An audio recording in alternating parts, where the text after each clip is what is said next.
falando sobre a Gestalt, né? Todos me escutam bem? Sim. Beleza. Eu estou no celular aqui, então se alguém tiver alguma questão, peço que se manifeste ou levante a mão, porque pelo celular é meio... Eu acho chato, particularmente, estar na tela e acompanhando o chat. Mas vamos lá.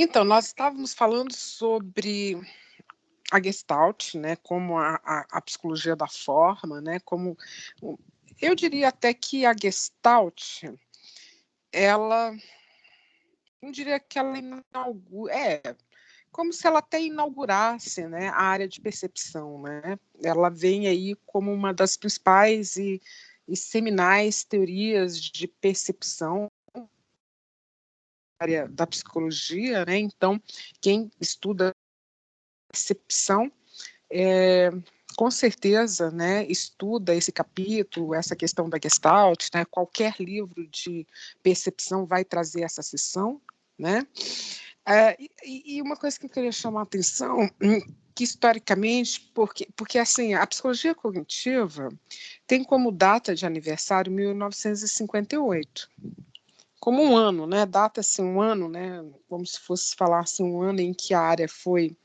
oficialmente inaugurada, embora, né, toda a área de conhecimento, como nós já vimos, existe aí um caminhar para, né, uma pavimentação, né, mas olha que interessante, a percepção como área de conhecimento, ela é anterior à psicologia cognitiva, né, só que, claro, percepção é um dos grandes, é um processo cognitivo, é um dos processos cognitivos, né?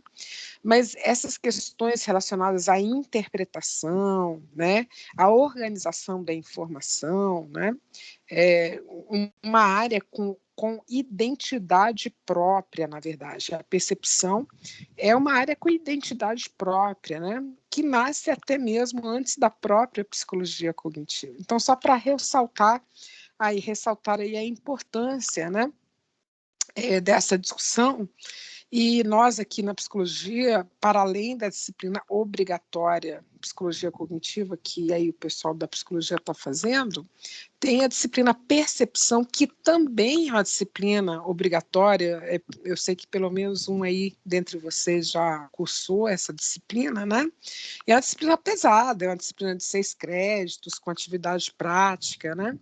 Então, assim, só para reforçar, digamos assim, a importância dessa discussão, né, de percepção, especialmente da Gestalt. Alguma observação sobre isso, gente? Tranquilo? Podemos ir adiante? Bom, eu, na verdade, aqui eu sempre gosto de fazer uma tentativa de entrar pelo computador. Eu não sei se tem a ver com esse link especialmente, mas não sei. Mas vamos lá. Então, nós estávamos vimos um pouco o que é Gestalt, né, que é aquela psicologia da forma, né? E a gente começa a falar sobre os princípios de organização da Gestalt, né? Princípios enquanto leis, né? Porque a ideia aqui, gente, é que, assim, quando eu falo em uma lei, eu quero dizer o seguinte, que eu, você, o cara na África, na Ásia, na Europa, lá no Alasca, entenderam? Vão adotar esses mesmos princípios, né? Então, há aqui um conjunto de regras, digamos assim, né, que guiam a nossa percepção, observadas em quaisquer culturas, né? Então, assim, quais são os princípios, né, que eu uso para organizar essa informação? Então, não é uma coisa local, sabe? É uma coisa, digamos assim, né, geral, né? Bastante generalizada.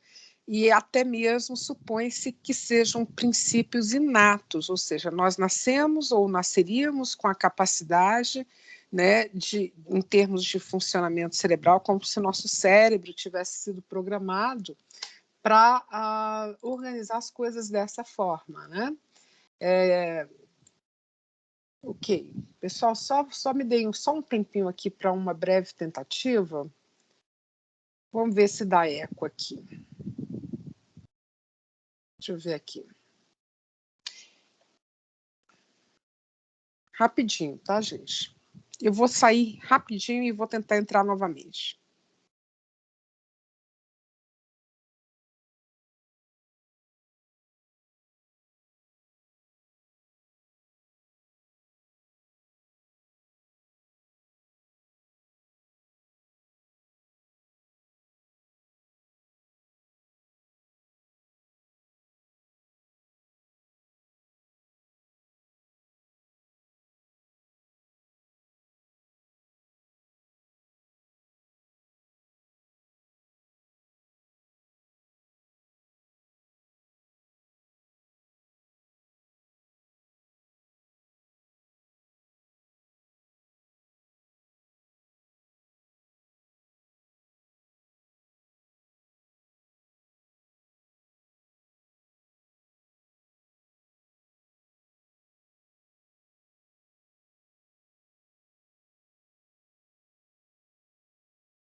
Bom, gente, voltei.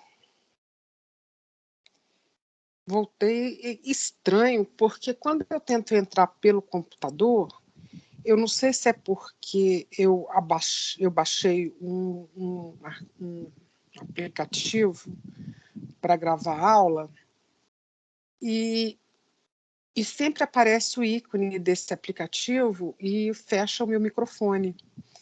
E aí, às vezes, o que dá certo é eu desinstalar esse aplicativo e tentar entrar novamente. Parece que tem uma certa incompatibilidade, mas enfim. Eita, caiu de novo?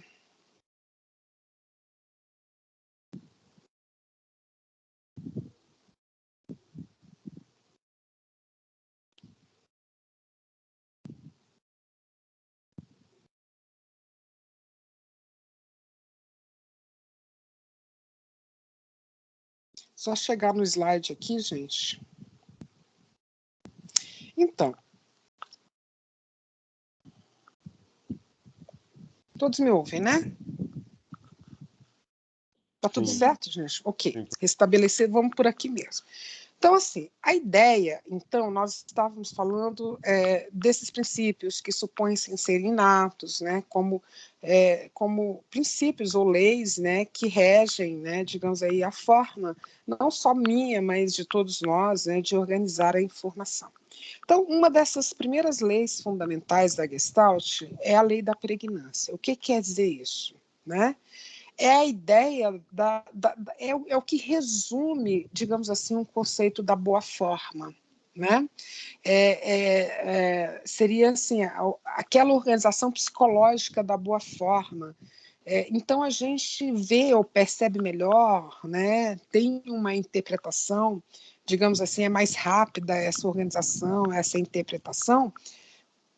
Se o estímulo se apresenta também, existiria assim, uma forma desse estímulo se apresentar melhor do que outra, né? Tendo mais... que boa forma seria isso? O que traduz uma boa forma, né? A simplicidade, a simetria, a regularidade. Então, assim, só para ilustrar o que é a pregnância, e aí a gente fala, né? Então, entendam pregnância como uma boa forma, né? Então, você pode ter né, estímulos com baixa pregnância, ou seja, com uma forma não tão boa, e com alta pregnância, que seria, digamos assim, uma melhor forma. Então, observem aqui que nós temos a mesma informação. A frase é: a organização visual da forma do objeto interfere diretamente na rapidez e facilidade em compreendermos a leitura. Então, isso aqui é uma forma de traduzir a boa forma, né? Então, é a mesma frase. Mas observem que lá na linha de cima, essa forma ela é melhor do que essa onde nós observamos uma baixa pregnância. Está dizendo exatamente isso, né? Mas não é muito mais difícil ler o que está, né, o que está embaixo, embora seja a mesmíssima frase, comparando-se, né, com o que está em cima? O que vocês acham? Sim, é bem mais difícil. Fiquei Né? uns 3 minutos tentando ler. Mas é a mesma frase, né? Como também é a mesma frase aí essa de média pregnância, né?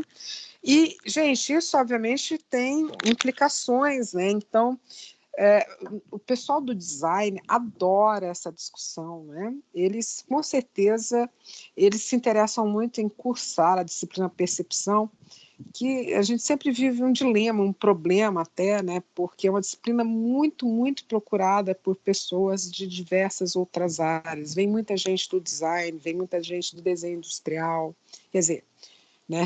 Acho que é a mesma coisa, né?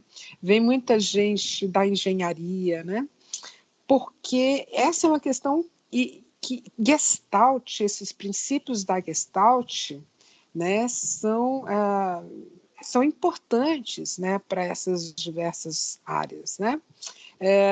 Porque se você vai fazer, por exemplo, vai divulgar na propaganda, você vai divulgar uma informação, é muito importante que esses publicitários dominem esse conceito da boa forma, né?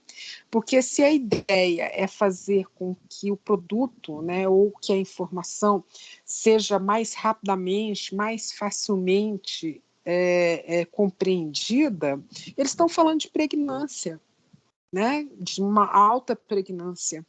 E quando a gente fala de alta pregnância, de um conjunto, né, na informação, não é só uma frase, né? É uma frase, um contexto. Então, né, a questão da cor influencia, da fonte da letra influencia, se for um anúncio, né? Então, assim, como achar ali, né, uma boa forma para divulgar, né, para difundir uma ideia, né? Então, essa é uma questão muito fundamental no contexto da propaganda, né? Então, vamos adiante. Aqui, quando você começa a estudar esses princípios, você elenca aqui, eu estou trazendo aqueles mais frequentes, não quer dizer que esse conjunto de leis se resuma a esse conjunto aqui, tá? Mas aquele conjunto que você vai encontrar muito frequentemente nos manuais. Então, a gente vimos aí a questão da pregnância, temos esse outro aqui, que é da proximidade. Então, como é que é isso? A gente tende a agrupar coisas que estão mais próximas no espaço, como compondo um conjunto. Então, assim, vamos supor que você ou outra pessoa visse esses estímulos aqui. Se ela se pautasse pelo princípio da proximidade, ela diria: eu vejo dois conjuntos de bolas, né? Uma à esquerda e outra à direita. Por que a pessoa vê dois conjuntos? Por que ela separa, né, o conjunto da esquerda do conjunto da direita? Porque é o princípio da proximidade. A gente tende a agrupar coisas que distam, né? Quer dizer, a gente computa a distância, né, entre as coisas, né, para assumir que aquilo que está mais próximo compõe um conjunto diferente de outro, né? Então, de novo, se você está lá na propaganda, né, quer imprimir a ideia de um conjunto, né, você pode manipular essa questão da proximidade, né? Então, o que você quer que a pessoa perceba como um conjunto, você coloca ali as partes, né, para formar porque a ideia é a percepção do todo, né, gente? Lembrando aqui que a Gestalt ela é uma teoria holística, né? Então, para você dar essa impressão do todo, você agrupa ali elementos mais próximos um dos outros. Se você quer que a pessoa perceba duas configurações distintas, você manipula essa distância. Então, no primeiro conjunto, você agrupa as coisas mais próximas, dá um distanciamento e agrupa o outro conjunto manipulando essa distância. Então, observe que aqui a tendência é ver dois conjuntos, né? E por que eu vejo um conjunto aqui à esquerda? Observem as distâncias entre as bolinhas. Ela é menor do que a distância entre os dois conjuntos. Entenderam, gente? Tudo certo? Sim. Sim. A gente vai falar da definição abstrata desses princípios, mas assim, o que é importante que vocês entendam? Que a gente usa essas ilustrações para apresentar, para trazer o conceito. Mas na vida cotidiana, a gente aplica isso. E aí, depois de eu apresentar e trazer essa definição baseada nesses exemplos, diria até pueris, a gente vai tentar ver como que é isso na vida real. Tá? Porque uma coisa que é muito importante que vocês entendam é que tudo, absolutamente tudo, sobre o qual nós falamos aqui, são coisas sobre a nossa vida real, sabe? Sobre nossa memória, nossa percepção, sobre como é que a gente pensa, processos de pensamento. Então, não é uma coisa apartada da nossa vivência, da nossa realidade, né?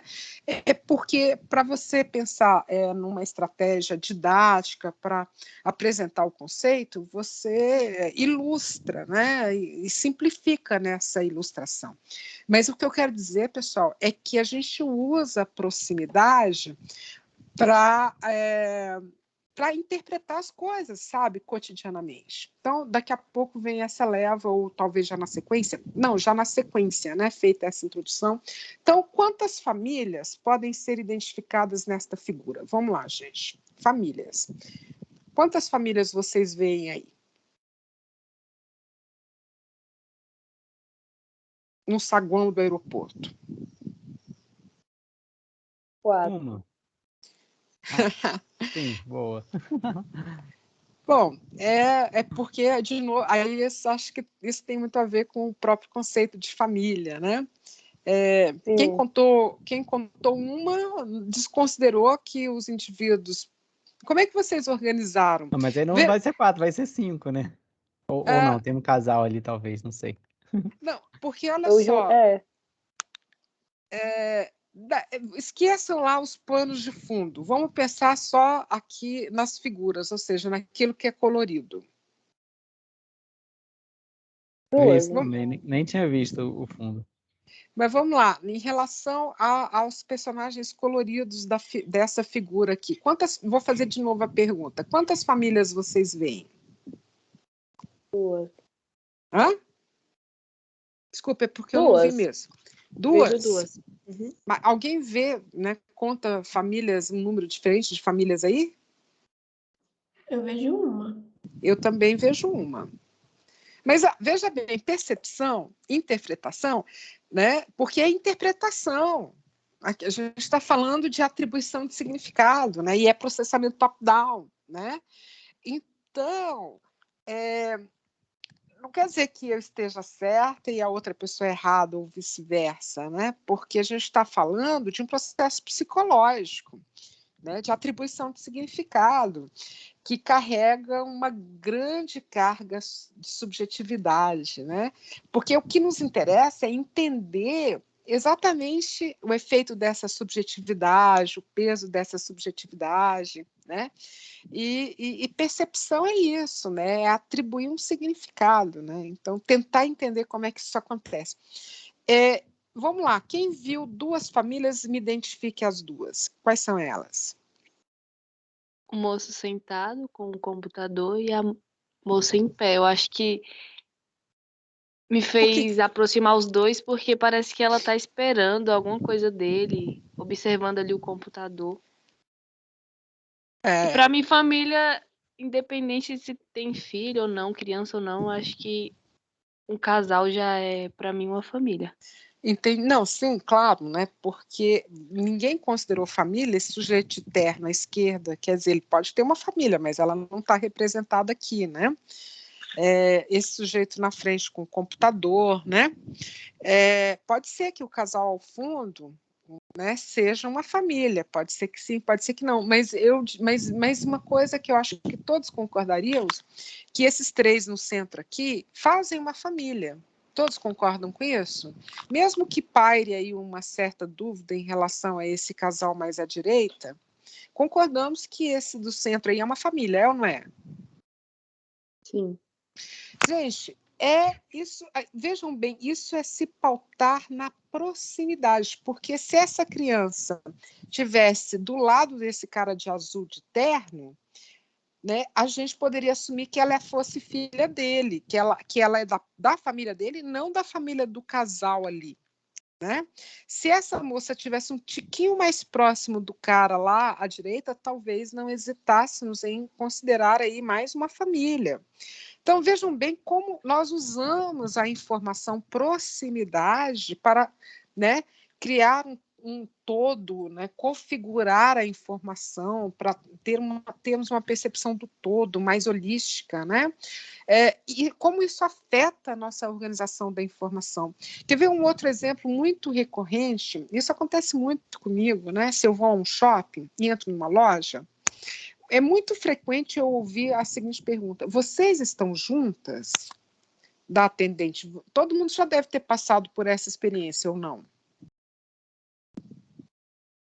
Sim, de vez em quando tem duas pessoas próximas que não estão juntas, né? Mas vocês perceberam que a atendente, ela não perguntaria isso se eu estivesse em um canto da loja e a pessoa lá do outro lado da loja. Mas quando ela nos vê, né, isso geralmente acontece quando a outra pessoa está próxima a mim. E aí isso gera ali, né, ela confirma ali, mas ela assume que há uma chance da gente estar ali, fazermos uma duplinha, né, um conjunto, dada a proximidade, né? Então, a gente chega em qualquer lugar e, por exemplo, se você vai em um restaurante, né, você estima, né, tem uma visão do todo, talvez estimando como uma base para uma estimativa, até do número de pessoas, agrupando pelo número de pessoas numa mesma mesa. Você não vai ficar contando uma, duas, entendeu? Você pode ter uma percepção desse todo, se baseando. Então, por exemplo, você chega num bar, né? Tinha muita gente? Não, tinha só umas 4 mesas ocupadas. Quer dizer, você não contou, né, mas eu estou só ilustrando as várias situações cotidianas onde, para imprimir um significado a um evento, nós nos pautamos pelo princípio da proximidade. Tudo certo, gente? Beleza? Beleza. A semelhança. Então, a semelhança é aquele princípio que diz respeito à organização da informação pelo cômputo da similaridade ou da semelhança. Então, a gente põe no mesmo conjunto aquilo que parece, né, se parece, e separa os conjuntos, né? Então, a gente computa similaridade e separa os conjuntos pelo critério da dessemelhança. Entenderam? Entenderam, gente? Sim. Então, antes de eu mostrar o slide para ilustrar uma situação cotidiana, onde a gente, na tentativa de dar um significado para as coisas, a gente se pauta na semelhança, vocês podem me antecipar alguma situação cotidiana onde vocês se pautam pela semelhança? Tem a tentativa e erro de julgar se as pessoas são irmãs ou irmãos, né? Você vai pela semelhança. Né? Mas também é um caminho. Mais algum exemplo? Eu ia falar mais ou menos assim, que eu tenho irmã gêmea, né? E quando eu falo que eu sou gêmea, aí o pessoal já procura uma semelhança, a gente é totalmente diferente, porque a gente é vitelina, né? Então, acho que é mais essa questão das pessoas, assim, o exemplo que eu tenho mais próximo é esse. veja bem, na vida cotidiana, a gente pode usar esses princípios, eles não aparecem assim, isso aqui é só proximidade, isso aqui é só semelhança, né? Eita, gente, desculpem, apareceu o celular, apareceu uma propaganda aqui, eu fui tentar tirar, mas enfim, a gente pode se pautar em mais de um princípio para organizar as coisas, né? Porque os estímulos, eles também carregam muita informação. Mas vamos ao exemplo que eu separei. E aí, o que vocês estão vendo?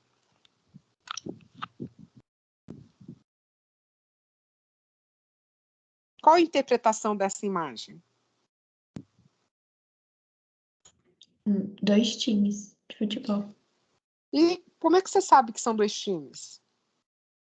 Pelas camisas, né? Os uniformes. Né? Porque imagina se todo mundo tivesse com o mesmo uniforme, você conseguiria identificar 2 times? Não.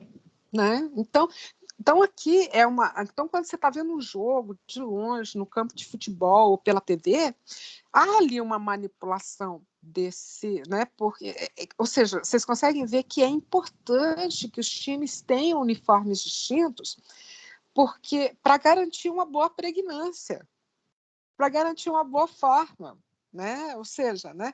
Porque senão seria muito difícil entender até o jogo para uma pessoa como eu, que não entendo muito as regras do futebol. Talvez, se a pessoa conhecesse muito futebol, ela ia talvez conseguir saber ali, né? Quer dizer, visse ali 2 caras com a mesma roupa, mas um driblando o outro, ia pensar, pô, né? Aquele ali são times diferentes, eles estão brigando pela bola. Mas imagina isso vendo ali os 22 jogadores com o mesmo... Imagina o tanto que seria difícil entender o jogo. Concordam comigo? E aí, gente? Sim, com certeza. Sim. Né? Então, tá vendo? Isso aqui isso é Gestalt. Eu estou vendo o todo, ou seja, um time X e um time Y, e o que está sendo trazido aqui enquanto informação, né, para que você organize, para que você configure essa percepção, é a semelhança. Acho que tem um segundo exemplo.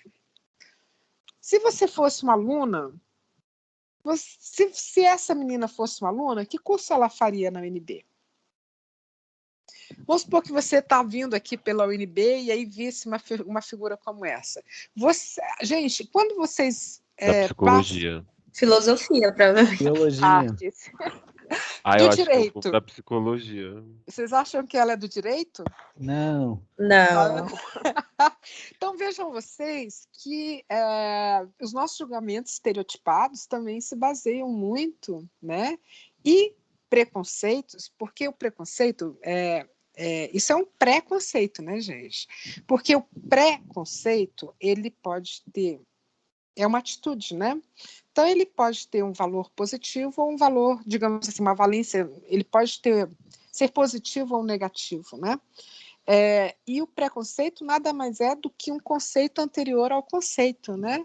Então, por exemplo, eu dei aula em faculdades particulares por muitos anos, e sabe uma coisa que eu vi, assim, sabe, muita gente desistindo do curso de psicologia, uma certa taxa de evasão, porque eles não achavam que fazer psicologia tinha que estudar estatística, sabe? Tinham que estudar biologia, eles achavam que psicologia, né, tipo, é clínica, né? Assim, então muita gente escolhe um curso superior em função do seu conceito anterior ao conceito do curso, né? Ou seja, do seu pré-conceito, né? Às vezes isso é bom, às vezes isso é ruim. Mas o que eu quero dizer é o seguinte: vocês têm um pré-conceito sobre o que é aluno de um curso e de outro, entenderam? Ou talvez até um conceito, né? Já, né, a essa altura, né? E aí, o que vocês estão computando para fazer esse julgamento?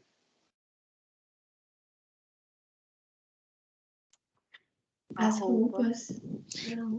Vocês estão computando o que em termos de Gestalt, gente?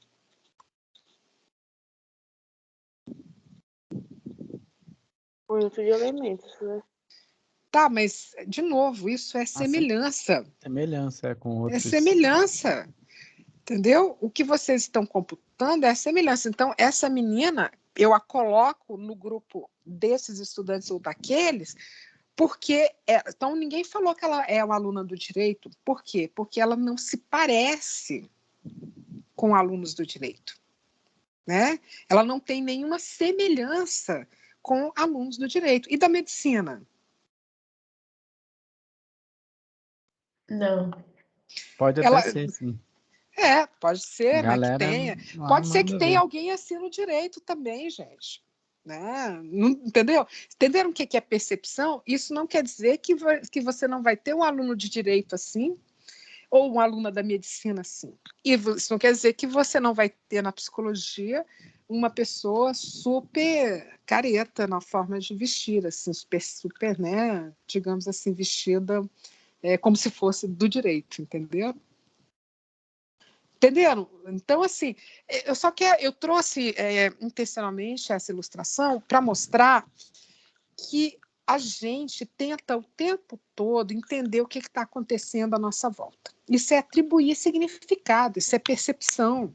Então, se eu vejo uma pessoa, não é que eu fico pensando, né, sobre os meus processos de pensamento, mas se você vê uma pessoa, você meio que faz um julgamento, né, mas um julgamento assim, em função de um processamento perceptual.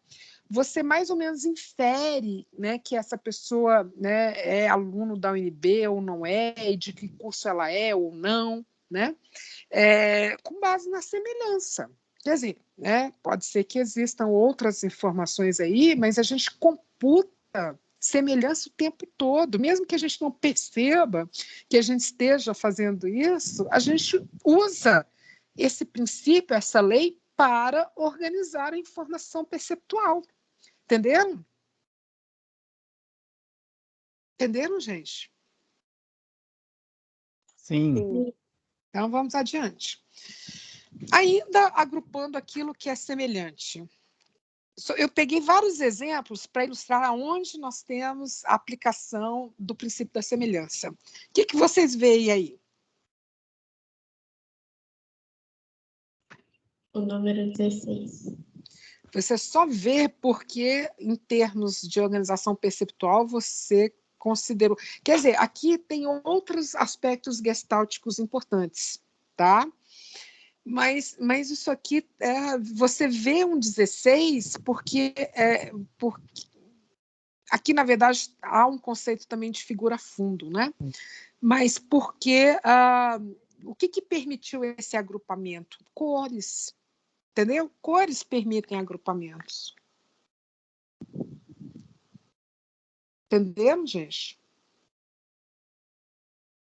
Sim, sim. Mas a figura fundo fica bem desatacada aí, né? Então... também aqui a gente... Isso é um bom exemplo de figura fundo também, né?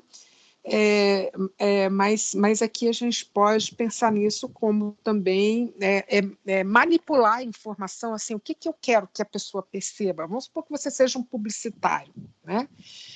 E aí essa percepção ela tem que ser óbvia, ela pode ser sutil, né? Como é que é isso? Então, observe como, de fato, o Gestalt é um tema muito que interessa, né, ao pessoal da engenharia, ao pessoal, de novo, da publicidade, do desenho industrial, né? Vamos adiante. Uma outra... Diga. Só uma dúvida. O princípio de figura fundo não necessariamente precisa ter profundidade, né? Daqui a pouco a gente vai falar de figura fundo. Ah, tá. O que é, tá? Pessoal, aqui vários exemplos do preenchimento ou fechamento, né? É que às vezes essa lei vem descrita como preenchimento, outras vezes como fechamento. Mas a ideia é a mesma. O que vocês veem aí nessas três ilustrações? Vamos começar pela figura de cima à esquerda. O que vocês estão vendo? Quadrado. À direita. Um círculo. E abaixo? Uma tampa de caneta Bic. Alguém vê uma tampa de caneta Bic? Eu vejo a caneta. Sim, eu também vejo a caneta. Também consigo ver a caneta. Observem que nós somos capazes de ver o todo, mesmo que faltem partes. Né? Então, assim, a gente não chega e fala assim, olha, eu estou vendo aqui um quadrado fragmentado, eu estou vendo aqui um círculo, entendeu? A gente não fala que está vendo o objeto fragmentado, a gente vê o todo. A gente vê efetivamente o quadrado. Mas se você pensar na definição do quadrado ou na definição de um círculo, ou na própria definição do que é caneta, esses objetos não são nem um quadrado, nem um círculo, muito menos uma caneta. Concordam comigo? Sim. Sim. Né? Mas ainda assim somos capazes de ter a percepção do todo, porque é como se a gente, né, fechasse, preenchesse essas lacunas que faltam, entenderam? Situações cotidianas. Pensem na aplicação do preenchimento, do fechamento em situações cotidianas.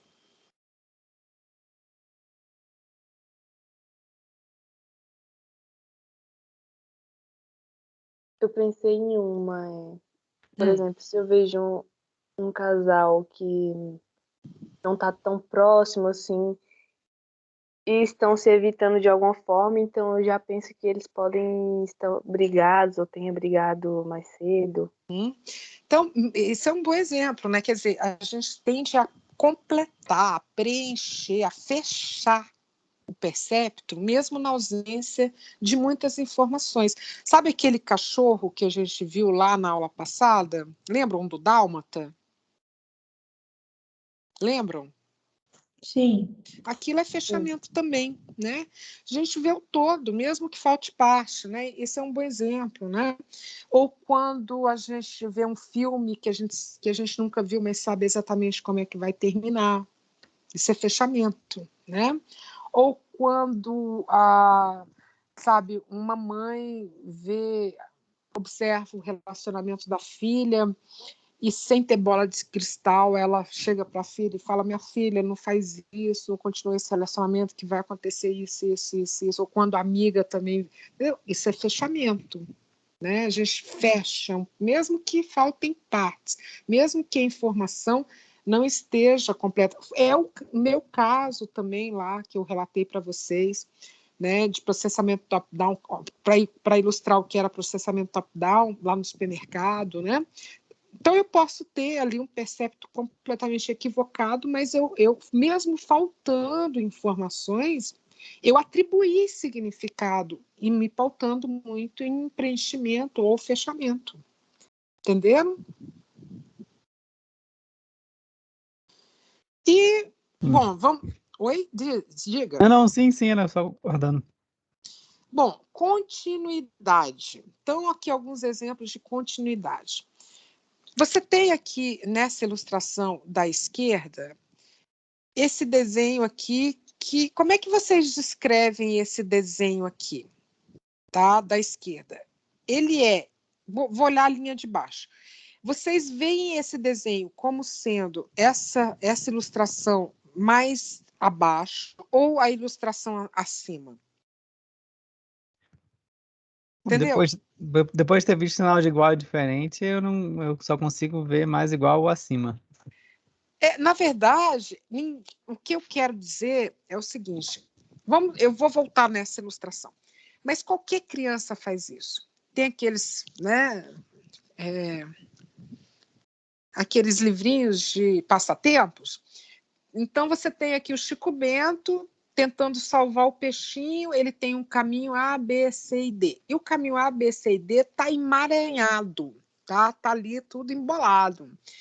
Vocês conseguem seguir o caminho A, o B, o C e o D separadamente? Sim.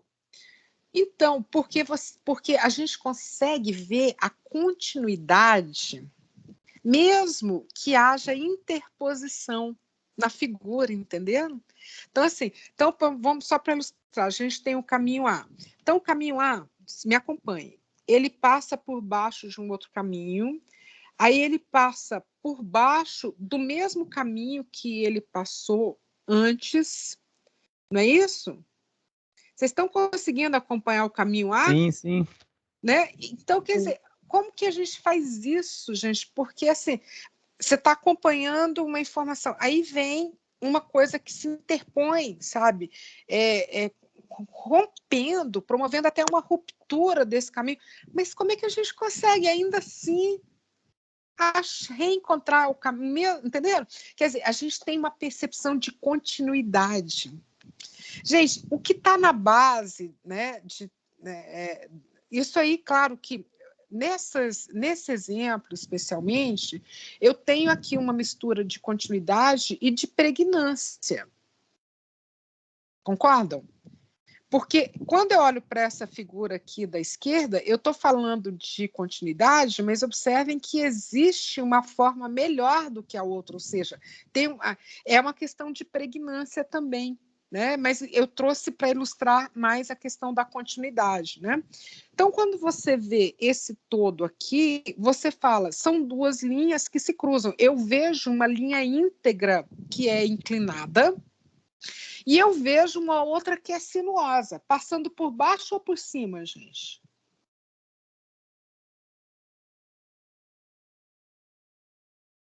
E aí? Professora? Oi. Onde?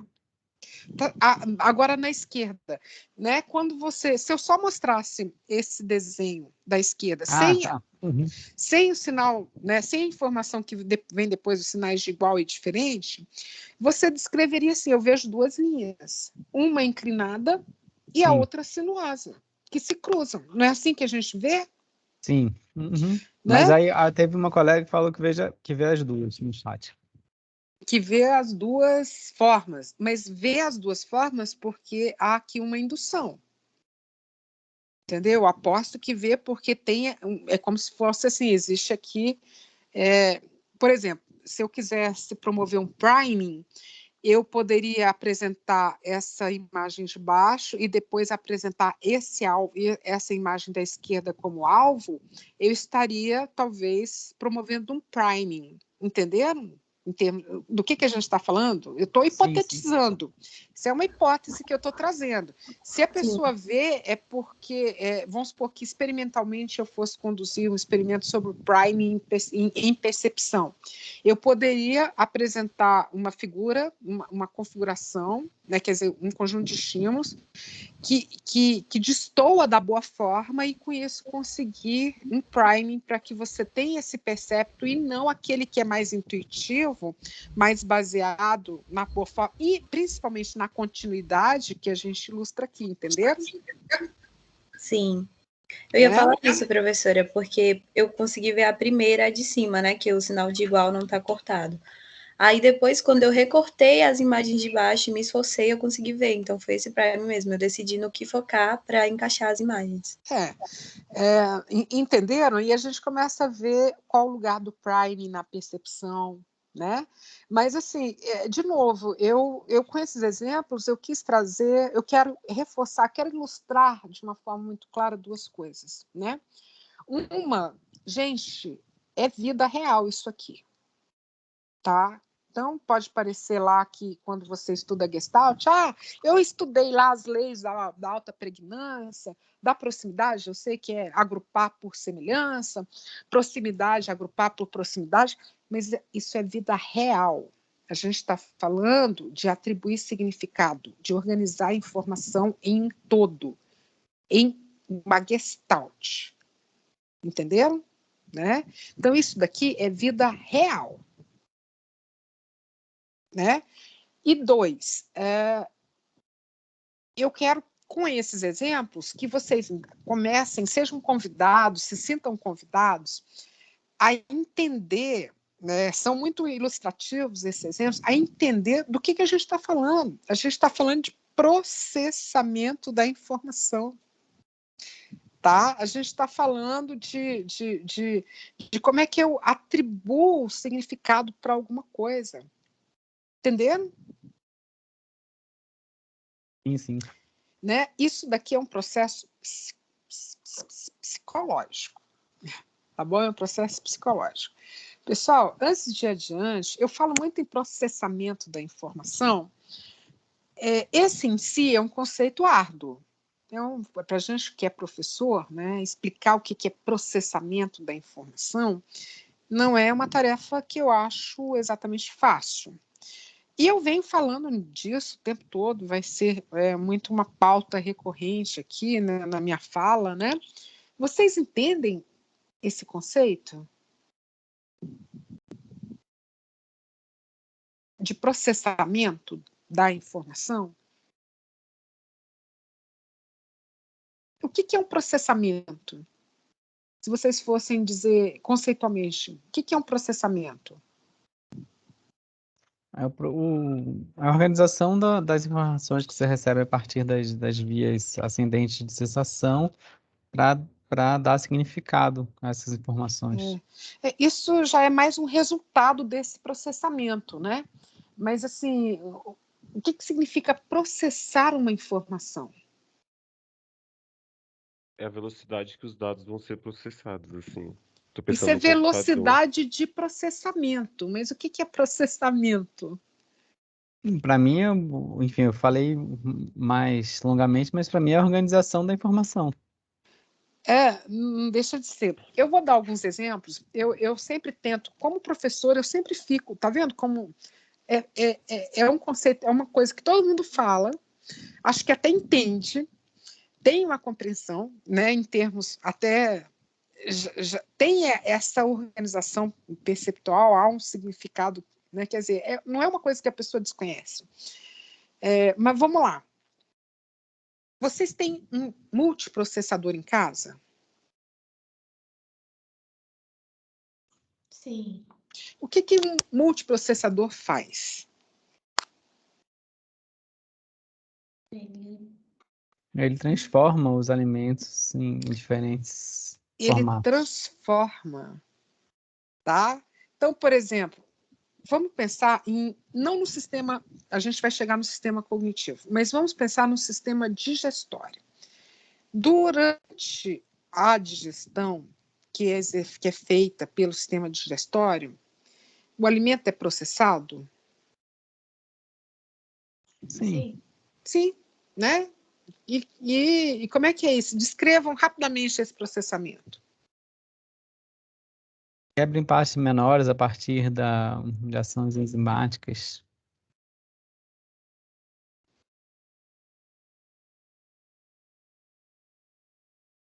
Químicas também. Antônio, não estou ouvindo bem. Quebra dos alimentos em partes menores por ações enzimáticas e químicas. Exato. Então, quando você tem, né, não só quebra, você tem uma transformação, sabe? O que você come vira cocô ou nutriente. Não é não? É ou não é, gente? Sim. Né? Ok? E existe o quê? A ação de enzimas. Então, assim, há um processamento. Mas esse é sistema digestório. Quando a gente traz isso para o sistema cognitivo, o que isso quer dizer, então? Então, eu estou dando um exemplo, permitindo que vocês façam ou estabeleçam uma analogia. Esse sistema cognitivo, porque o sistema digestório processa alimento. O que o sistema cognitivo processa?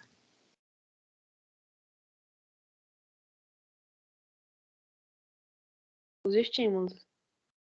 Que são informações sensoriais, não é isso? Certo.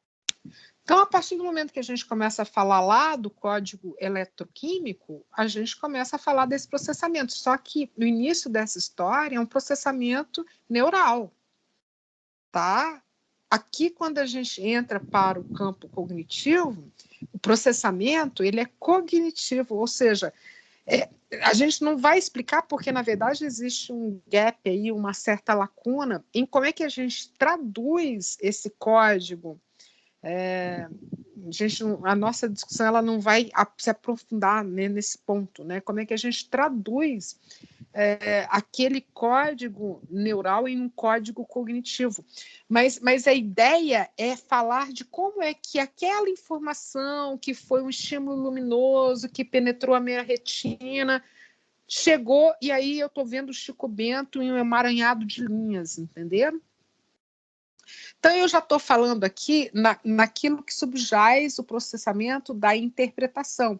Então, assim, o que é no nível mais descritivo do campo simbólico, né? Então, eu estou dizendo, olha, o que afeta esse processamento aí é uma informação baseada em proximidade, em pregnância, em semelhança, né, como leis que regem a nossa organização perceptual, né? Mas quando eu falo de processamento cognitivo, de processamento da informação, eu estou falando, né, da transformação daquele estímulo luminoso, tá, em uma imagem que tem significado para mim. Sabe lá da onda mecânica que viaja, entra no meu ouvido, em um som que carrega significado semântico. Então, né? Porque, grosso modo, pessoal, essa área de processamento da informação no campo da psicologia, grosso modo, ela diz respeito a como é que o mundo... sabe isso aqui, ó? Tá vendo? O que é isso aqui, gente? Alguém todos veem? Sim. O que é isso? O que é, gente? Uma garrafa d'água? A questão é, o que vocês viram? A água em redemoinho dentro da garrafa, a garrafa d'água. O que vocês viram está presente agora?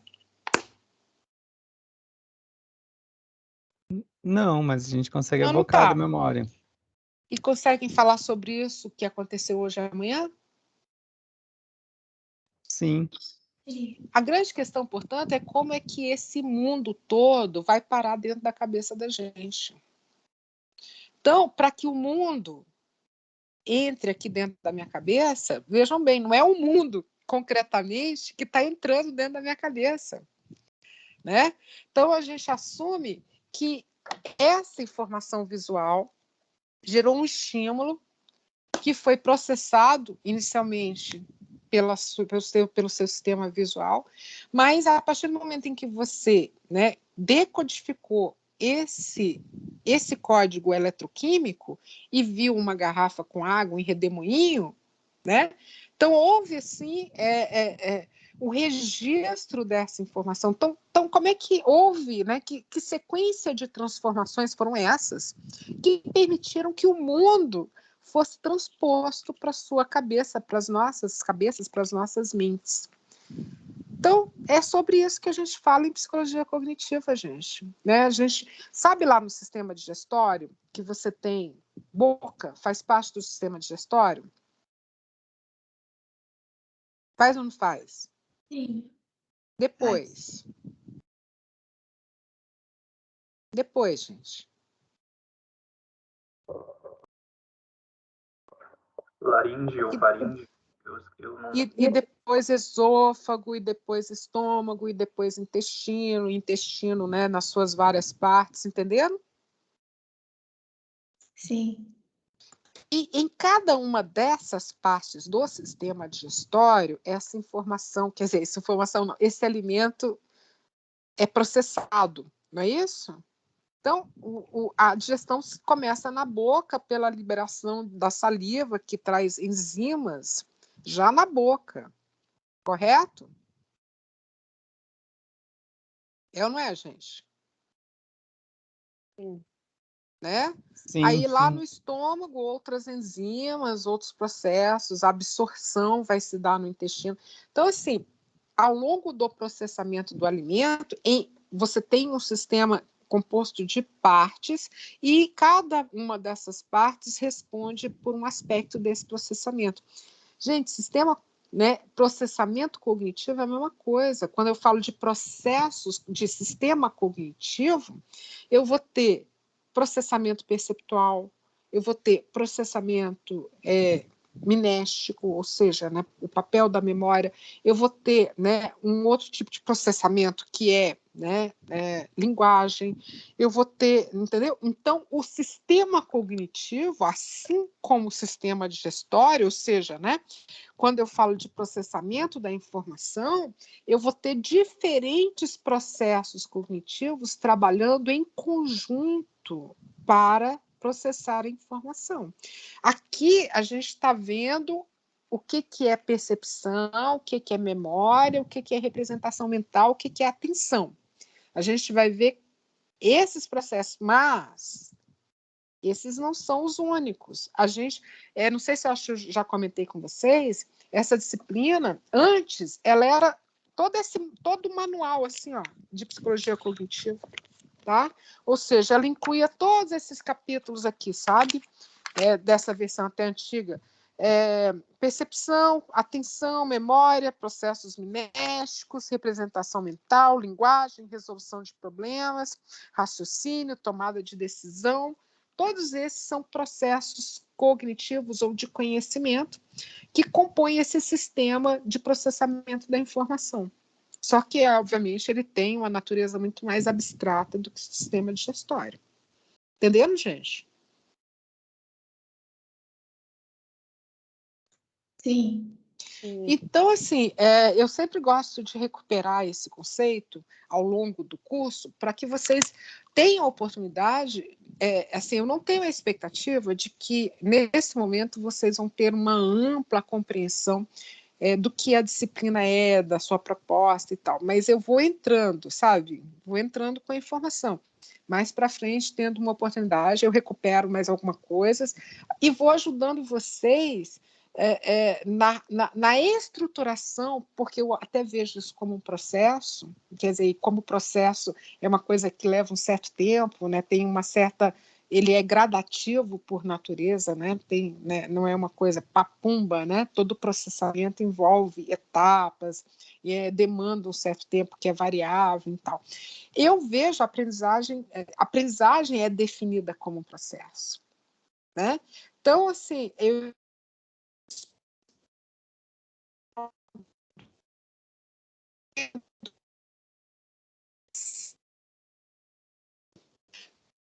Deu uma travada aqui, né, pessoal?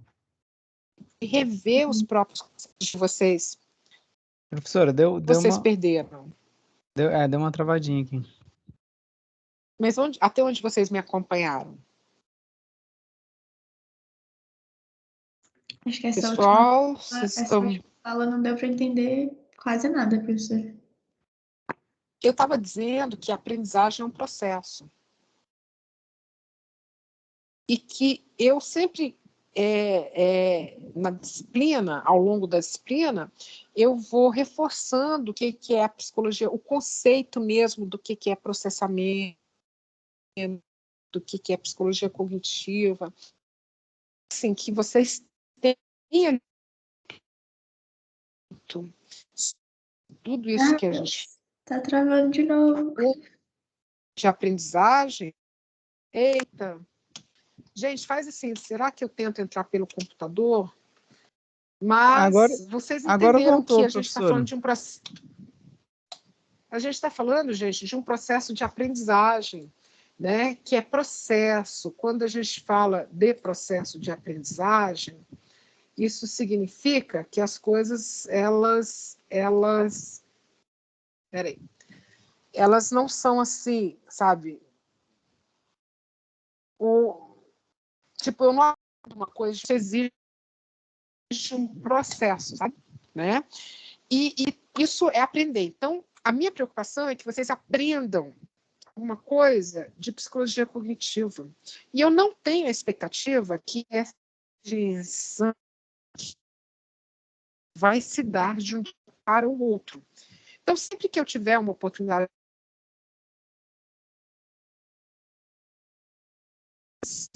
de psicologia cognitiva, vocês têm a oportunidade de reestruturar os esquemas conceituais de vocês do que é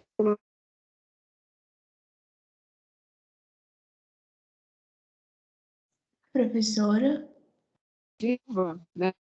E a gente por exemplo, vai sendo... Oi? Não sei se só para mim, mas está travando bastante. Travou bastante aqui também, quando você falou para a gente ressignificar o conceito de estrutura cognitiva. Tá travando muito, é verdade. Gente do céu. Tenta sair, tipo, atualizar, professora, às vezes é isso. Será? Espera aí, só um pouco aqui. Faz assim, eu vou tentar entrar... Vocês estão me ouvindo? Agora sim. Agora.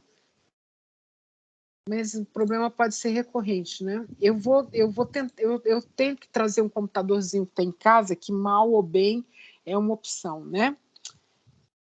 Eu vou fechar minha câmera para acho que vai dar menos ruído. E aí, vocês acham que pode ter melhorado? Pode ser. Vamos ver, né? Mas é isso, gente. Eu só estava fazendo um grande parêntese aí sobre o processo de aprendizagem na perspectiva cognitiva, e aí vamos voltar aqui para o nosso assunto. Então, aqui, essa tabelinha, ela resume esses que nós vimos. Então, em cima, eu não tenho nenhum agrupamento, embaixo, eu estou agrupando pela proximidade, certo? Debaixo das bolinhas brancas e pretas, eu estou agrupando pela semelhança. Aqui, né, nos colchetes, eu estou fazendo fechamento. E aqui eu tenho a questão da continuidade. Então, essa aqui é só uma tabelinha que faz um resuminho das leis que nós vimos até agora. Ok, gente? Beleza? Ok. E, finalmente, chegamos a um conceito fundamental da Gestalt, que é o conceito de figura-fundo. Gente, figura-fundo é uma coisa fundamental, tá? Figura-fundo, grosso modo, quer dizer o seguinte, é aquilo que a gente usa para efetivamente ver a coisa, ou qualquer coisa, ver algo. Então, aqui eu trouxe algumas ilustrações para a gente brincar um pouco com esse conceito de figura-fundo. Então, eu quero que vocês me descrevam o que vocês veem da esquerda para a direita. O que vocês veem na figura... Vamos discutir figura para figura, primeiramente. Essa primeira figura, o que é?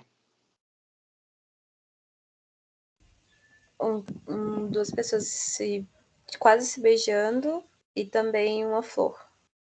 Não, eu diria que você acertou metade. Quer dizer, não, você acertou, mas eu só discordo de um aspecto da sua fala que, na verdade, muda muito. Daqui a pouco eu te dou um feedback. E o que vocês veem aí na segunda figura? Mona Lisa. Ok.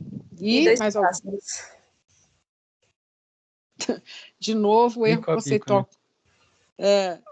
E na terceira figura? Dois gatos e talvez um vaso, uma taça. Ok. Vamos deixar outra figura para o final, essa do Escher, né? Gente, sabe o que eu discordo fundamentalmente da fala de vocês e que eu cortaria ponto se fosse numa prova? De verdade, quando vocês falam assim, eu vejo duas pessoas se beijando e uma flor. Eu cortaria ponto. Seria ou. Ou, exatamente. Eis o ponto, eis o pulo do gato, a grande sacada, porque não é e, é ou. Isso faz uma diferença tremenda. Sabe por quê?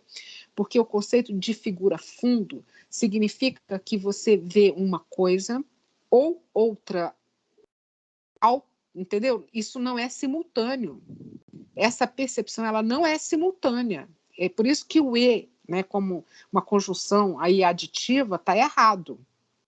Tá? Eu não vejo isso e aquilo, eu vejo isso ou aquilo.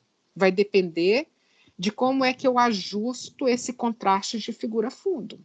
Porque quando eu vejo uma flor, a face, o perfil dos jovens se beijando aí é fundo. E aí a flor é figura. Mas quando eu vejo o beijo, a flor, entendeu? Isso é figura e a parte branca é fundo, entendeu? Porque é figura, fundo. comecei falando aqui que figura fundo é talvez assim uma das grandes máximas da Gestalt, é a condição que deve ser satisfeita para que você veja alguma coisa. Se não tiver contraste, você não vê. Entenderam o que eu estou querendo dizer? Entenderam, gente? Sim. Então, por exemplo, só para vocês entenderem o que é contraste. Não sei se vocês se lembram, alguns anos atrás teve um acidente trágico no Brasil de avião, onde um avião vindo, se não me engano, de Manaus,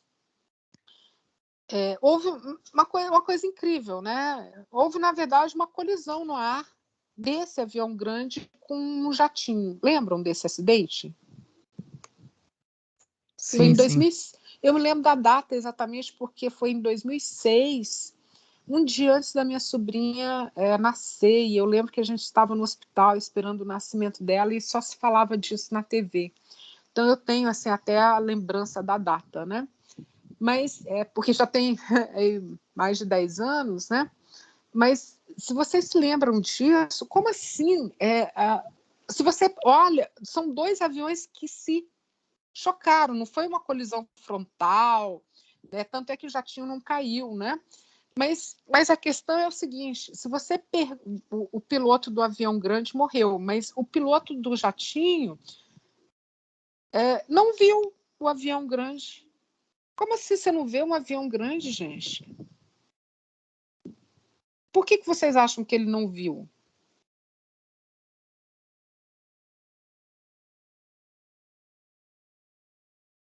Há uma chance, primeiramente, que ele não tenha visto?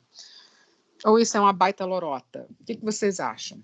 Acho que tem as duas chances, né? Eu lembro que na época foi bem confusa o depoimento dele e tal. Eles tinham desligado o transponder, né? Pois é. Alguma coisa assim. Mas assim, assumindo que ele realmente não viu, por que ele não viu? Poderia estar acima, tem o sol também complicando a visão, mas ele teria que ver pelos instrumentos, né, também. A questão é que, mas vamos pensar em termos de uma justificativa gestáltica de figura fundo. É fácil ver um alvo branco num fundo branco em meio a nuvens brancas? Não. Por que não? Porque você não tem um contraste bom. Ou seja, você não tem um contorno da figura. Sabe quando você não vê alguma coisa? É quando a figura não tem um contorno claro em fundo. E aí você não vê. Por isso que eu disse, figura fundo é a condição para que a gente veja alguma coisa. Para que a gente consiga definir um contorno, sabe? Então, por exemplo, vamos supor, à noite, se você não quiser ser visto, o que você faz numa noite escura sem lua? Você veste branco ou você veste preto? Preto. Você veste preto, né?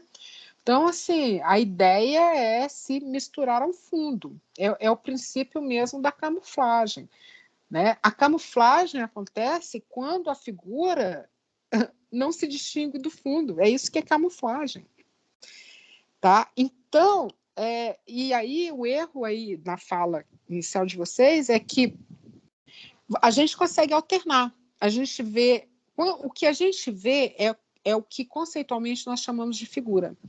Mas a gente só vê uma figura porque existe um contraste com o fundo. Mas a gente consegue, muitas vezes, né, ver, né, o que é fundo e o que é figura. Tá? Mas a gente tem que alternar. A gente não consegue ver as duas coisas ao mesmo tempo. Portanto, não é, né, dois gatos e uma taça. São dois gatos ou uma taça. Vai depender de como você olha. Então, aqui, ou é a Mona Lisa ou são as aves. Você não vê. Olha só, quando você olha as aves, você vê... Eu vejo, quando eu olho as aves, o olho que seria da Mona Lisa sendo a garra da ave, não mais um olho, entenderam? É ou não é, gente? Sim, mas é muito difícil, uma vez que você viu as duas coisas, de você deixar de ver as duas coisas também, né? Depende, né? Eu concordo, eu concordo com Sim. você de figura e fundo, né? Mas uma vez que a gente tá com esse olhar para buscar as duas coisas, aí você não consegue meio que esquecer. Eu acredito que eu esteja vendo uma coisa, mas a memória evoca o outro, então eu tenho a sensação de estar vendo as duas coisas. Mas Talvez. Se você prestar atenção em como você vê, se você prestar atenção em como você vê, você vai perceber que você não está vendo as duas coisas simultaneamente. É porque quando a gente fala de processamento da informação, esse processamento da informação ele está ancorado no processamento sensorial, concorda? Por isso que a gente ficou vendo sensação, funcionamento, sinal eletroquímico, sabe esse assunto, bases neurais da cognição? Sim. E então nós estamos falando de processamento de informação ancorado em taxas, em uma velocidade de processamento muito, muito rápida. Tá? Então, quando eu falo assim, poxa, eu entendi o que a Goiara disse, mas não é entender conceitualmente, é entender a palavra que ela disse, que foi garrafa, que foi janela, entender essa palavra, né? Isso, na verdade, isso não é, sabe, eu falo e você entende. Eu falo, a onda, né, mecânica se dá, entra no seu ouvido, bate no tímpano, bate nos ossículos, altera a membrana oval, e aí o estímulo é capturado, vai para o nervo auditivo, captura essa informação, que é uma onda mecânica, traduz isso em um padrão eletroquímico, aí você entende a palavra que eu disse que foi janela, entendeu? Então, assim, alguma coisa acontece entre esse estímulo e resposta, só que lembrem-se que a velocidade, uma velocidade média estimada desse impulso elétrico é de 120 metros por segundo. Então, a gente está falando de tempos de reação na casa de milésimos de segundo.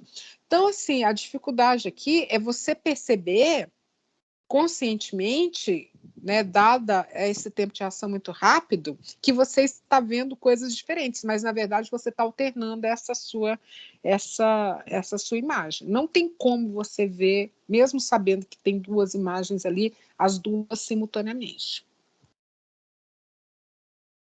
Entendeu? Entenderam, gente? Entendi, por isso que eu falei que a questão da evocação da memória, né? Né? Tem todo um papel. Então vamos. Isso aqui é uma imagem. O Escher, gente, é um artista que manipulou essa coisa de figura fundo brilhantemente, né? Ele é um cara que ele é muito citado, o pessoal da percepção. Uau! Vocês sabem quem foi o Escher?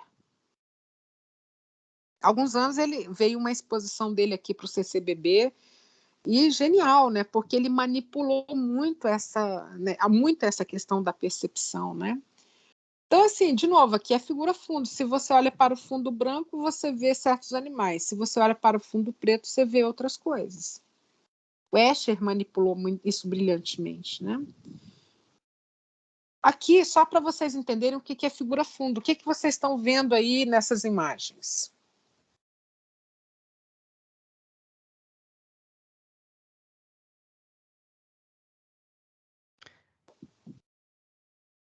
Na primeira lá de cima. Uma mariposa, um bicho-pau e um... na última não sei se... Acho que é um lagarto. É fácil vê-los? Nem um pouco. Nem um pouco. Por quê? Porque exatamente isso. Porque a figura aqui, ela não se destaca no fundo. Tá? Ela se mistura ao fundo, né? Então, é aquilo que eu falei. Quando a figura ela se mistura com o fundo, é isso que é camuflagem. Se eu não falasse que tinha um lagarto na figura de baixo, alguém veria, gente? Sim. Acho que vocês veem porque vocês sabem que eu falei que tem uma... Assim, imagina, né? Eu ainda tô não com é... dificuldade pra ver o lagarto, assim. Pra mim, ele ainda tá como uma folha. Mas se você consegue divisá-lo?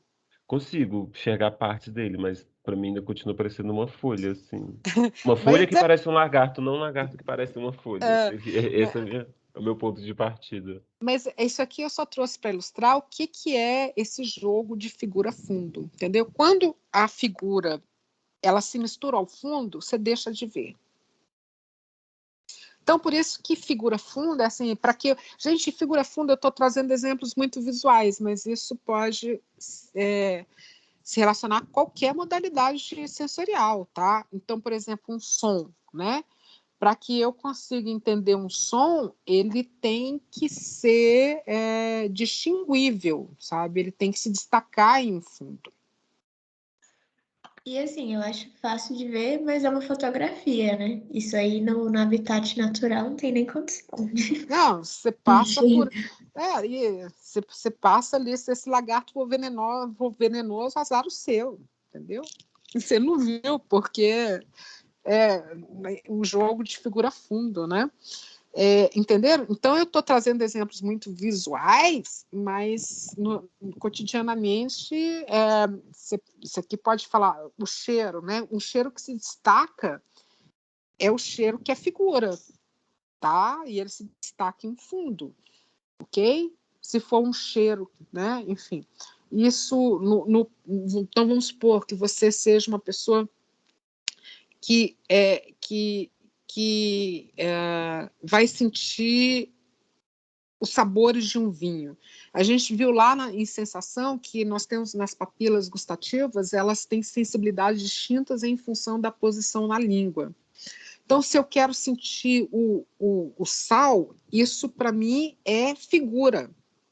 E as outras sensações são fundo. Então, eu vou e presto atenção, aloco os meus recursos atencionais para a sensação, né, gustativa sal. E aí, com isso, é como se eu extraísse, né, essa informação especificamente e tratasse as demais como figura, aliás, como fundo, tá? Então, um perfumista, por exemplo, ele consegue, pelo olfato, decompor as substâncias de um perfume. Olha, nesse perfume tem isso, tem aquilo, imagina, né?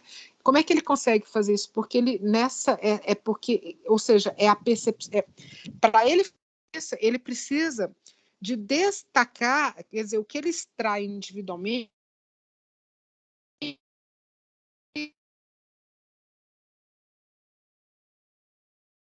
Vocês podem cair no erro de achar que figura fundo vale apenas para o mundo visual. Não, vale para qualquer modalidade sensorial. Entenderam, gente? Sim. Algumas aplicações de figura fundo, algumas muito interessantes, né? Só para ilustrar. Conhece algumas aí?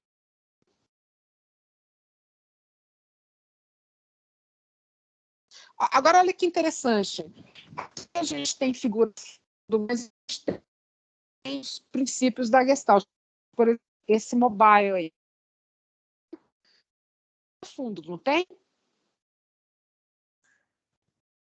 Agora apareceu. Uhum, tem. Mas tem continuidade aí também, não tem? Né? Tem continuidade aí. Nesse do Snoot Peacock, o que vocês veem? Ora um pavão, ora um rosto. Né? Modini é uma brincadeira do N, sapato, né?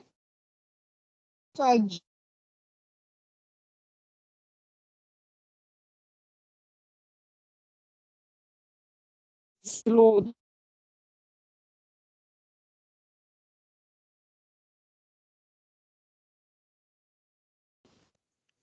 Professor, acho que deu uma caidinha. A gente parou no Modini.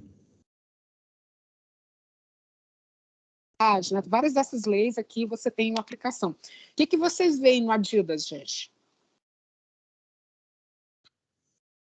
Pessoal? Agora a gente está te ouvindo. A Modini a gente perdeu um bocado. Mas o que vocês veem no Adidas? Ou não veem nada? As 3 listas, mas eu não vejo mais nada. Você não vê um tênis? Não. Um tênis? Professora do máximo virar eu não vejo um tênis. Eu vejo novidade. Aqueles tênis. Eu vejo aqueles tênis. Eu consigo ver o tênis da Adidas, assim, não é uma boa forma, talvez. Mas sabe aquele tênis típico Sim, da professora, Adidas? eu acabei de ver. Então, Sim. Isso é o tênis, Só gente. um pouquinho, dá para ver. Ah, eu vejo um tênis. Quer ver um outro exemplo? Tá vendo esse? Olha só. Vamos pegar. Vocês estão vendo o Carrefour aí? Símbolo Sim, do Carrefour? sim, Uhum. Vocês veem o C? Alguém vê o C do Carrefour? sim. Sim. Todos veem o C do Carrefour, né? Como diz o francês, é um Carrefour. Não é Carrefour. Eles acham estranhíssimo, gente. Que é um cruzamento, né? Todos veem o C, gente? Alguém não vê? Gente, alguém não vê? Eu acho que eu vejo. Eu acho. Tá entre as duas figuras ou é a figura toda? Alguém explica para a Júlia aí onde está o C, gente? Vamos ver se O se C, alguém ele mais. tá entre o vermelho e o azul aqui. Esse é o corpo do C, seria né, o meio do C. E aí as pontas do C, elas estão dentro do azul aqui, ó. Essa São as parte do azul. bolinhas. Elas são as pontas finais do C, assim, onde começa e termina o C. Agora é difícil não ver mais, né? Mas olha que interessante. Quando você vê o C, vocês acham que alguém vê esse símbolo do Carrefour e fica assim, sem entender nada? Tipo assim, tem um C ali, né? Com Enfim. certeza. Eu acho que a maioria Gente, das pessoas, professora. Mas depois que você vê o Hoje é a C, primeira vez que eu vejo esse C. Para mim, não. ele nunca foi, mas é um C aí. Mas porque eu acho que desculpa. eu acho que só nesse caso assim do Carrefour, o logotipo ele não é muito autoexplicativo, assim como geralmente, sei lá, o Adidas mesmo. Você vê, você já tem uma coisa completa, assim. Esse da Carrefour ele é um pouco mais complicado, assim. Acho que você precisa ter um prévio conhecimento sobre o nome da marca, sobre muitas coisas para conseguir identificar mesmo, assim. Né? Mas vejam que isso aqui é figura fundo, exemplo clássico, né? Aqui eu trouxe outros para ilustrar, olha em cima, Martini House, porque ou você vê duas taças de Martini ou você vê a casinha. Aqui fica muito fácil ver que você, na verdade, está alternando entre a casinha e as duas taças de Martini. Conseguem ver aí? Sim. Aqui vou chamar atenção só para alguns, né? Esse do Spartan aqui, vocês estão vendo o que, gente? O que vocês veem? Golfista e um capacete romano. Oi? Um golfista, e aí dá a ideia da continuidade da bola indo embora, e um capacete romano com um roxinho. E não, né? Ou ou. Você vê um golfista jogando, né, a bola e ela fazendo a trajetória, ou um centurião ou um gladiador romano, né? A parte preta é o rosto dele e a parte branca, né, é o capacete, né, com a crista, né? Não é isso? O espartano, né? Vocês veem aí na Fórmula 1? Vocês conseguem ver o 1 da Sim. Fórmula 1? Ok. Sim. Então, olha essa propaganda aqui da Coca-Cola, que legal. Sorriso. É um sorriso, é. E, por fim, acho que talvez esse seja o último slide, alguns logos de zoos aí pelo mundo, né? Que justamente trabalham com figura fundo, né? O que vocês veem aí no zoo do Bronx, em Nova York? Prédios ou girafas. Né? Então, assim, é bem interessante, né? E nesse daí de Pittsburgh, do zoo de Pittsburgh? Uma árvore ou um gorila e um leão. E da Kohner? Elefante ou girafa, rinoceronte. Então, assim, o pessoal brinca com isso, né? Com esses. E aqui, gente, o importante é a gestalt total do organismo e não as suas partes constituintes, resumindo a nossa aula. Né? Olha que interessante isso aqui. Então, o importante é o todo. Porque se você olha essa face, né, ela é uma face constituída por. Tem várias figuras aqui, né? Concordam? Então, isso aqui, o Engelmann, é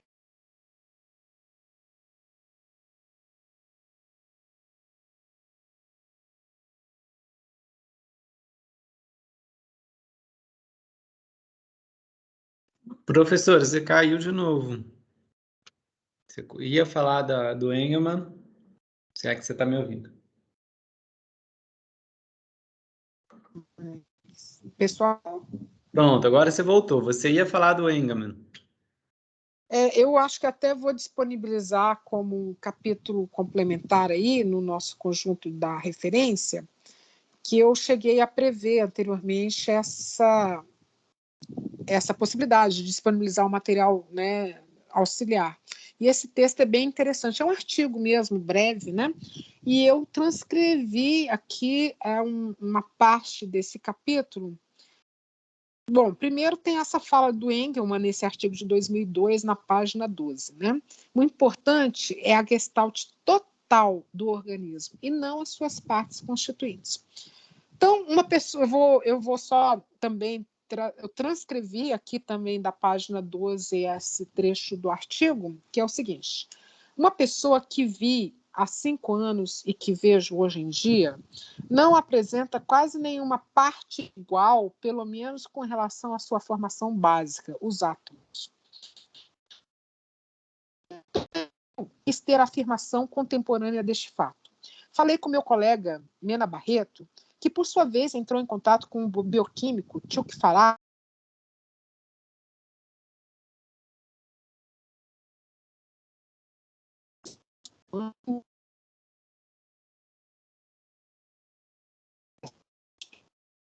a originária e sua psicológica, e concordando com a teoria geral dos sistemas, os seres humanos estão sempre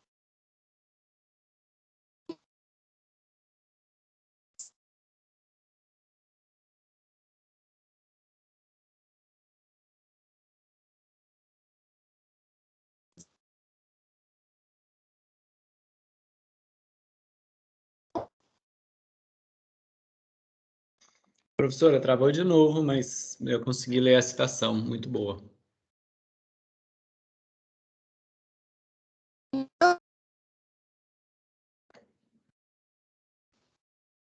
átomos não são os mesmos de 5 anos atrás, né?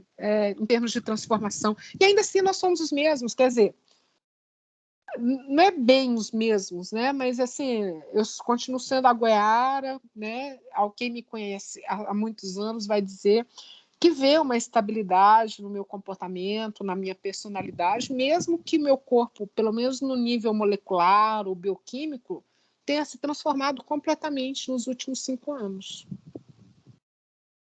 Entenderam, gente?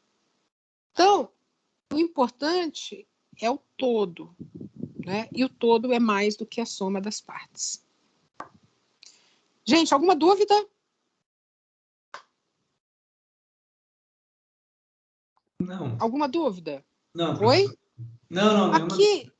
Então, aqui eu estou falando da psicologia da Gestalt e a Gestalt terapia.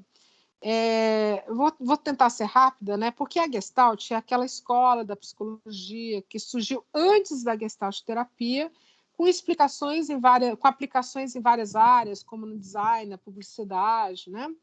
E que traz aí os fundamentos para a percepção. A Gestalt terapia, nós temos aí o início da década de 50, né? Como surgimento dessa abordagem, aí o nome é o Fritz Perls, né? É uma abordagem clínica, ela tem, entre os seus pressupostos filosóficos, o humanismo, o existencialismo, a fenomenologia, né? E, entre os seus pressupostos teóricos, a psicologia da Gestalt, entre outras teorias, como a teoria de campo, a teoria organística, a teoria holística, né? Ela adota um método fenomenológico, tem ali um encontro dialógico. Então, como é que é isso, né? Eu já fiz Gestalt terapia na minha época de graduação. Você chega lá, sempre tem uma conversa, né? E a pessoa vai... eles usam muito uma técnica chamada questionamento socrático, que também a terapia cognitiva usa bastante, né? Mas aí a questão basicamente é assim, só para ilustrar o que seria uma condução dentro da Gestalt terapia. Você leva uma questão, e aí o terapeuta vai perguntando sobre os significados. Então, isso me incomoda. Te incomoda por quê? Me incomoda por conta de X, e por quê? Entendeu? Então ele vai te ajudando digamos assim, ele vai te perguntando, trazendo perguntas pertinentes para você, digamos assim, é como se, deixa eu tentar ser mais clara, é como se você tivesse um problema e chegasse ali, mas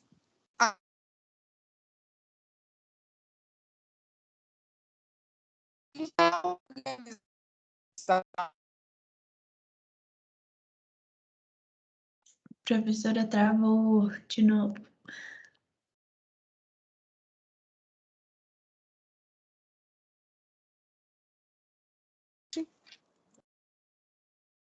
Pessoal, eu saí, eu acho que é porque meu celular está indo para o pau a bateria. Vocês estão me ouvindo? Sim. Nossa, muito Sim. bem. Agora muito bem.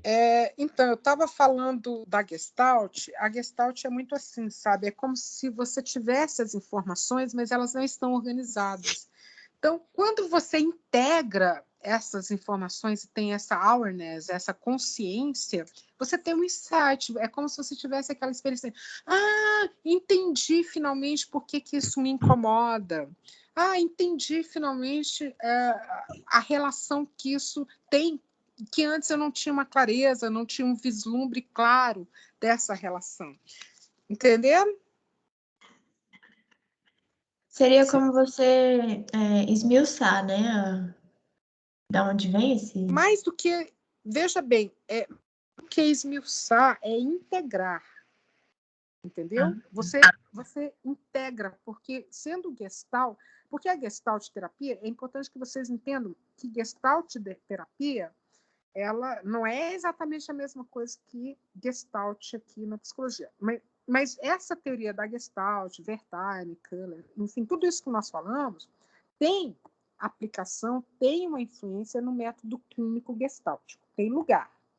Mas lá, para além da Gestalt, eles estão muito assentados na fenomenologia, no humanismo, enfim, tem outras referências importantes.